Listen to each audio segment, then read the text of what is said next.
hairstylists around the country. When I worked for CBS News in Manhattan, New York, I've done a lot of things. I've traveled and worked with Lisa Ray, a lot of different celebrities, a lot of different celebrity TV anchors that you see on television on your major networks.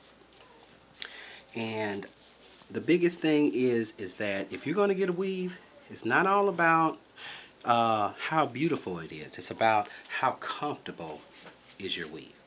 You know, is it too tight? Make sure that you make a note that the braids that I'm doing, they're not that big.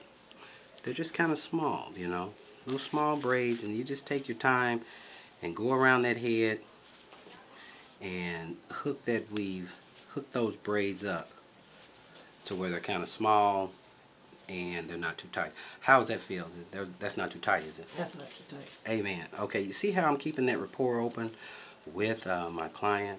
And even if I'm getting too tight, a lot of times when we come around the edges, we may get a little tight around in this area when we're kind of going up the head like that, though.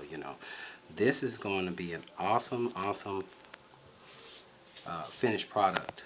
And I'm just so excited to be able to show you all how to do this in particular weave.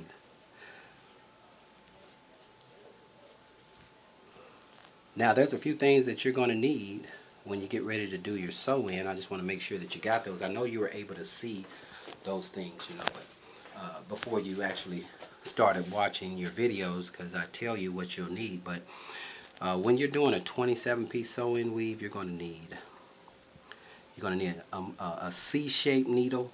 I don't like to really work with the straight needles because when I go in, it's kind of hard, and I'll show you what I'm talking about when we get to the next step. This is the first step of the process. You're going to need some string. You're going to need some black thread.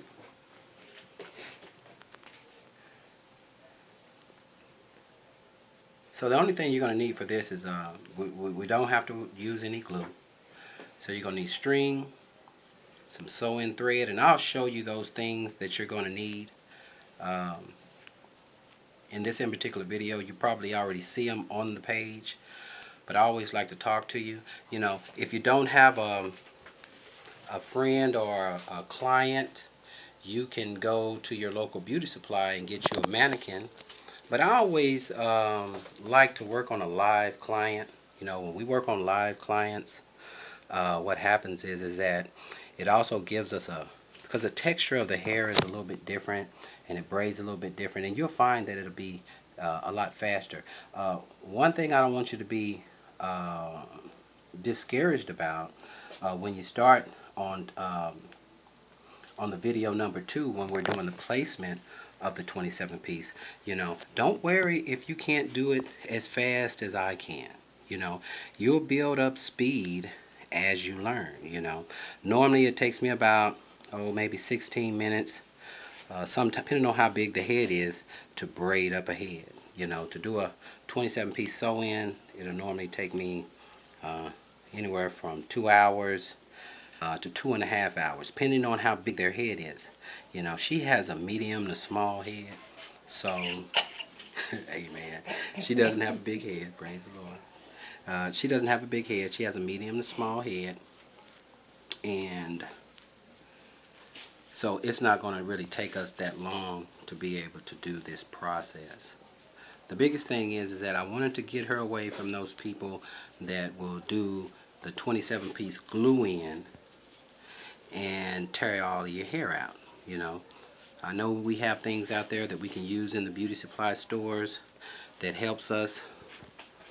Those things help us take those quick weaves out and things like that, but you still can get a lot of damage because with a quick weave you can't wash that hair. So what happens is why it's up under why it's glued down and it's up under that cap, or if they're gluing it directly to your hair, and with the sweating and all those things like that, you start to sweat and all that salt builds up under that cap, and then the hair begins to dry rot.